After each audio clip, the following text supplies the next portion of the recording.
আমাদের দেশের যে সকল বুদ্ধিজীবী, সাংবাদিক, বাম, রাম, আল্টা সেকুলার নাস্তিকরা শরিয়া আইনের বিরোধিতা করেন, আমরা তাদের কাছে জানতে চাই যে আপনার আব্বা আম্মার বিয়ে হয়েছে কোন আইনে?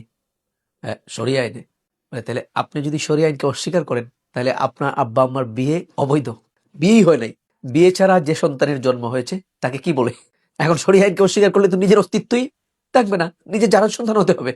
আপনি বিয়ে করবেন শরিয়া আইনে, কারণ শরিয়া আইনে বিয়ে ছাড়া আপনি যদি সন্তান নেন, ওটাকে কি বলে? যার সন্তানের বাবা হবেন আপনি। মরার পরে আপনার লাশ দাফন হবে শরিয়া আইনে। সুতরাং ভাইয়েরা, শরিয়া আইন দিয়ে শুরু, শরিয়া আইন দিয়ে শেষ। শরিয়া আইনের বাইরে যাওয়ার সুযোগ আপনার নাই। গেলে আপনি হবেন জারদ সন্তান, আপনি অবৈধ হয়ে যাবেন। এখন আপনি বলবেন না, বিয়ের ক্ষেত্রে, মৃত্যুর ক্ষেত্রে এগুলো তো মানতে হবে, এগুলো মানি।